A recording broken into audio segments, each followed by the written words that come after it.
જય શ્રી કૃષ્ણ મિત્રો, સ્વાગત છે તમારું મારી ચેનલમાં।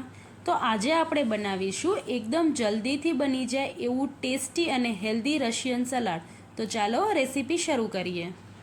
તો રેસીપી શરૂ કરતાં પહેલાં જો તમને મારી રેસીપીઓ ગમતી હોય ને હજી સુધી તમે લોકોએ મારી ચેનલને સબસ્ક્રાઈબ ન કરી હોય તો ચેનલને સબસ્ક્રાઈબ કરી લેજો અને બાજુમાં આવેલી ઘંટીને પ્રેસ કરી લેજો, જેનાથી તમને દરેક રેસીપીના નોટિફિકેશન મળી રહે। તો ચાલો રેસીપી શરૂ કરીએ। તો સલાડ બનાવવા માટે મેં અહીંયા 2 મીડિયમ સાઇઝના બટેકા લીધા છે અને 1 ગાજર લીધું છે। તો બંનેને આપણે આવી રીતે ક્યુબ્સમાં કટ કરી લેવાનું છે। હવે આપણે એને બોઇલ કરી લેવાનું છે। તો એના માટે મેં અહીંયા એક પેનમાં થોડુંક પાણી ગરમ કરવા મૂક્યું હતું।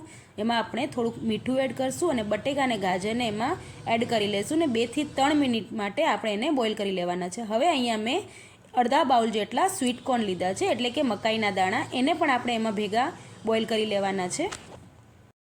તો વેજીટેબલ આપણા બોઇલ થઈ ગયા છે, એને આપણે આવી રીતે એક બાઉલમાં કાઢીને ઠંડા કરવા મૂકી દઈશું। હવે આપણે ફ્રૂટ્સને કટ કરશું। તો ફ્રૂટ્સમાં મેં અહીંયા પાઇનેપલ લીધું છે, તો એને પણ આપણે નાના નાના પીસીસમાં કટ કરી લેવાના છે। તો ફ્રૂટ્સ તમને જેવા ગમતા હોય વધારે ઓછા એવી રીતે તમે એમાં એડ કરી શકો છો। અહીંયા હવે મેં એપલ લીધું છે, તો એપલને પણ આપણે સેમ આવી રીતે જ કટ કરી લેશું। તો થોડાક આપણે એમાં દાડમય એડ કરશું। તો આવી રીતે મેં દાડમના દાણાને પણ છૂટા કરી લીધા છે।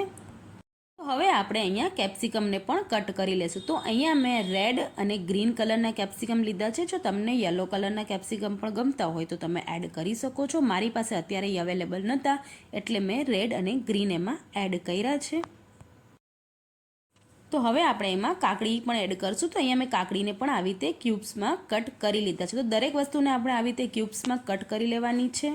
હવે આપણે એક બાઉલ લઈ લઈશું। એમાં જે પણ આપણે વેજીટેબલ્સ બોઇલ કર્યા હતા અને જે પણ ફ્રૂટ્સ અને કેપ્સિકમ કટ કર્યા હતા એ બધા આપણે એમાં એડ કરી લેવાના છે, એટલે બધાને આપણે મિક્સ કરી લેવાનું છે।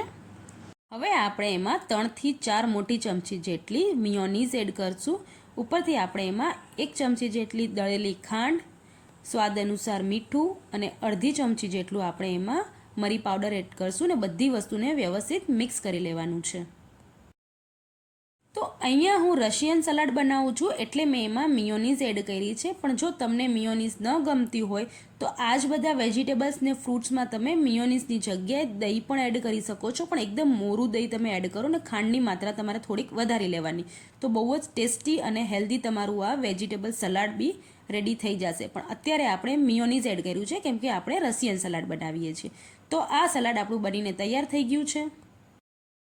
તો તમને મારી આ રેસીપી કેવી લાગી મને કોમેન્ટ કરીને જરૂરથી જણાવજો અને આવી રીતે એકવાર જરૂરથી ટ્રાય કરજો અને વિડીયો ગમ્યો હોય તો લાઈક કરી લેજો। Thank you for watching guys.